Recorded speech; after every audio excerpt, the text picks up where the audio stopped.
Hey guys, and welcome to Petrol Ped and welcome to the MIRA Proving Grounds. I'm here today with Michelin to experience a range of different tyre tests to try and demonstrate really simple things that you can do that might help you with efficiency, might help you with road safety, but also just show you that Michelin, yes, they make tyres, but there's way more to the story than you think.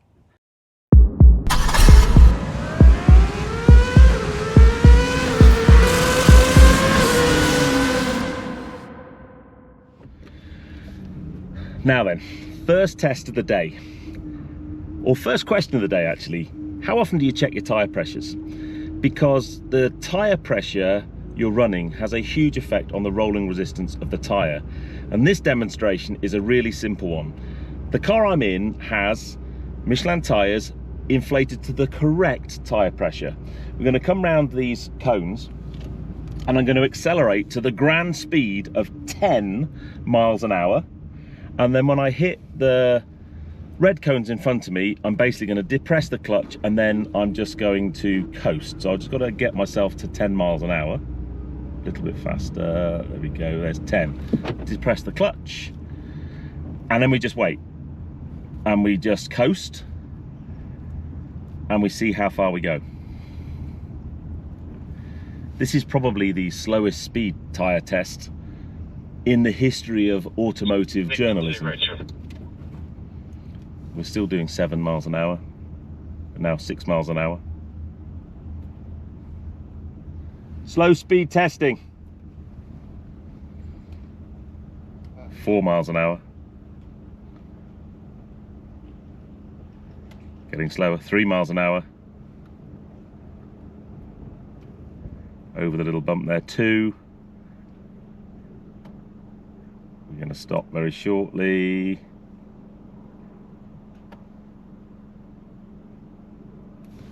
And we've stopped. Now let's go and get in a car that has underinflated tyres. Okay, we're now in an identical Golf, running identical tyres. The only difference is that these tyres are underinflated. So Michelin have done research. They went to Carfest and just surveyed a range of cars and found that on average 40% of the cars that they tested were underinflated. That is a huge number. When was the last time you checked the tyre pressures on your car? So this car is running tyre pressures that are 15 psi underneath the recommended tyre pressure. And we're going to do exactly the same test again. Let's see how we get on. So again, take it up to 10 miles an hour. Running at 10 miles an hour, going to hit the cone, depress the clutch into neutral, and then just wait. Now straight away I'm feeling that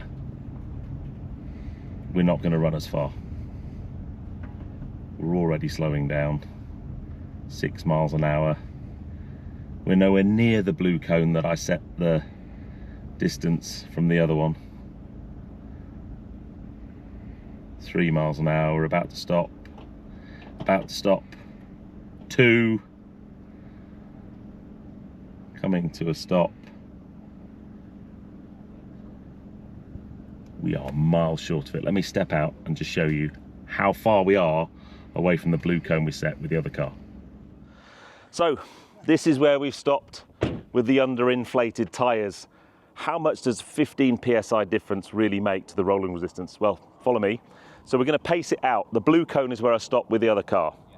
1, 2, 3, 4, 5, 6, 7, 8, 9, 10, 11, 12, 13, 14, 15, 16, 17, 18, 19, 20, 21, 22, 23, 24, 25, 26, 27, 28, 29, 30, 31, 32, 33, 34, 35, 36, 37, 38 steps. That is how much difference it makes if you run underinflated tyres. Now, I'm sure many of you won't have 15 psi underinflated tyres, but it makes a big difference. Rolling resistance has a huge impact on fuel economy, a huge impact on how the tyre performs in terms of handling and those types of things. So check your tyre pressures, people. Check your tyre pressures.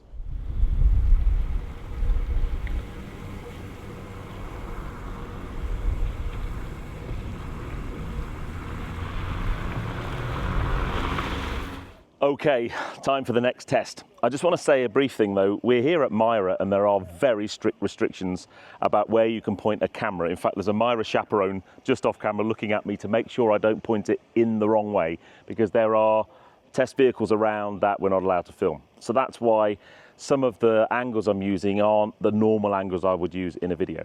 However, the next test. So you're buying some new tyres, you've got a couple of tyres you need. Here's a question, do you put 2 new tyres on the front axle and leave the worn tyres on the rear? Do you put the new tyres on the rear axle and leave the worn tyres on the front? Or do you not replace tyres in pairs and just put a new tyre wherever the puncture was? Simple question, right? This test I've already done, I'm now going to show you, but I got it wrong. I answered that question wrong. Let's go and see what I mean. Okay, let's head out onto the wet weather handling circle here at MIRA.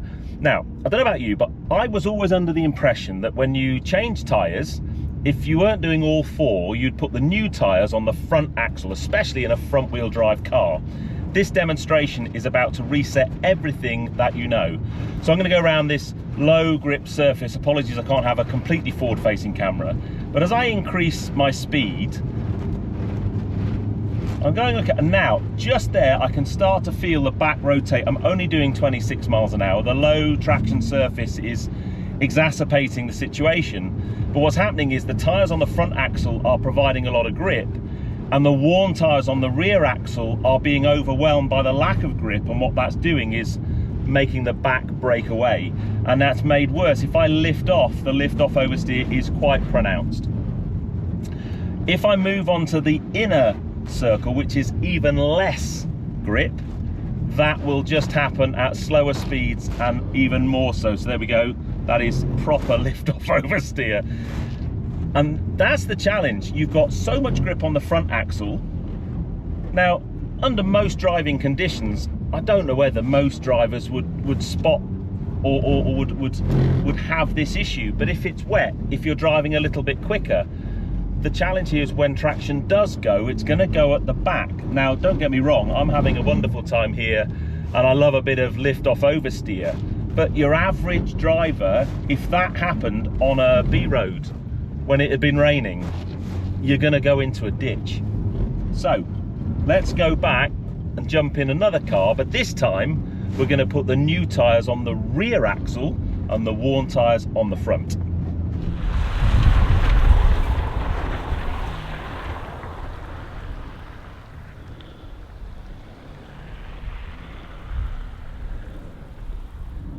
And as if by magic, we're now in an identical car, but this time I've got brand new tyres on the rear and worn tyres on the front. And we're going to do exactly the same test. I'm going to come onto the low traction surface. And as I accelerate, the difference now I've got understeer. The front end has lost traction, but the car's just still going round. It's almost being pushed into the understeer. And even if I lift off, there's no movement at the back really. All the grip is at the back of the car. And what that means is this car is now really predictable in terms of its characteristics when it loses traction. In the previous car, if it lost traction, it lost it at the back. It typically went into an oversteer, and if you lifted off, it went into a much more aggressive oversteer. Here, you can drive around, and the worst that's going to happen is you're just going to push into an oversteer, which is still not ideal, don't get me wrong, but in a normal scenario, when I'm not on a low grip, wet handling circuit, in the real world, all that's going to mean is you're going to end up with a little bit of low grip, a little bit of understeer, and that's a neutral and safe place to be. Even if we just move now, massive understeer as I accelerate, try and get onto this super low grip surface, all that's going to happen here is I've now got understeer at much less speed. But even now, if I back off, if I accelerate, push myself into understeer rather, lift off, there's no lift off oversteer at all. It's just predictable and safe. So that is the best demonstration I can think of. When you change your tyres, if you're going to change them in pairs, which I strongly recommend you do, you put the new ones on the back and the worn ones on the front. The question is though, what would happen if you only changed one tyre? Well, let's jump into an identical car to this with 3 worn tyres and 1 brand new one.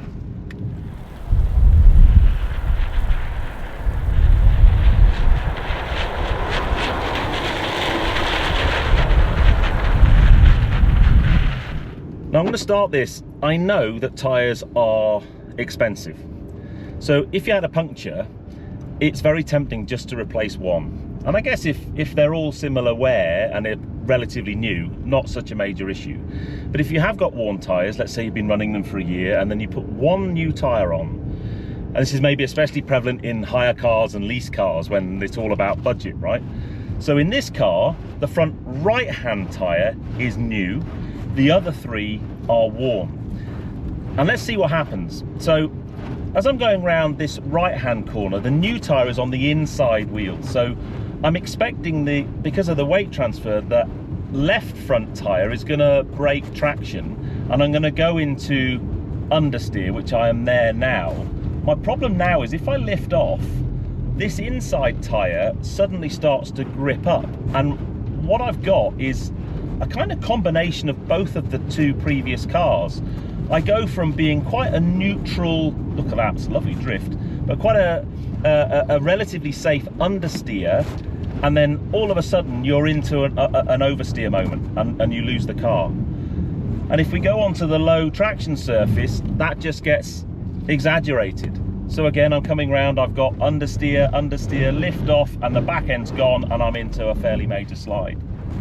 But the challenge with this is the characteristics are going to change if I go in the other direction. Because if I just turn round, and that's very, very slippy, these cobbles. If I go round in this direction, now the new tyre is on the outside, on the right-hand side of the car, and therefore the weight transfer is onto that new tyre. So as I go round the corner, I'm actually going to get quite a lot of grip from that new tyre. And as I go round, I can go relatively quickly, and I am going to get some understeer, but I'm going to be going much more quickly. And then what happens though is at the point in which the rest of the car loses traction, the back's gone, and now I'm going faster. And by the time I go into a lift off oversteer moment, I'm going quicker, and the likelihood of me going into an accident is far, far more likely. And that's the challenge when you have a mixed tyres on the car, that predictability just disappears. If we go on to the, see, I've properly lost it there. If we go onto the really low traction surface again, all that's going to happen, I'm going to come into oversteer, lift off, and the car's gone at the back. And if you're not an experienced driver on a normal public road, by the time that happens, you're going to have to catch it very, very quickly, or you're going to have an accident. So for me, this is one of the most amazing demonstrations I've ever had in all the time I've been driving a car. It's a really simple thing. The common misconception is first of all, you should, for me, always change tyres in pairs on the same axle. But the common misconception is those new tyres should go on the front. But take it from me, they need to go on the back, put the worns on the front. Ideally, you want to change them all at the same time. But then the other thing about Michelin is there's a real sustainability message. So one of the really important things is Michelin would actually say, use the tyre, all of it. Go down to the wear indicators where it's down to its legal tread. Michelin tyres are designed to operate in all of those windows. So don't just change them for the sake of changing them. But if you are going to change them in pairs and put a pair on the axle. Because if you've got an uneven car like this, quite frankly, it's terrifying. It's also good fun though, but terrifying. Now, last but by no means least today, we're going to be doing a bit of off-roading. Now, off-roading is notoriously difficult to get on camera because even if I did the most insane off-roading on camera, it would still look like I'm driving around a billiard table. However, the two Land Rovers behind me are both equipped with BF Goodrich all-terrain tyres, not the full-blown mud terrain, but all-terrain. So it's a good, competent road tyre, not too much road noise, but also very good off-road. So let's see how we get on going through the off-road course here in the trees, and also this horrible, stagnant, very deep water. Should get through that all right, should we? I'm quite a lot higher than you right now. Feels good, doesn't it?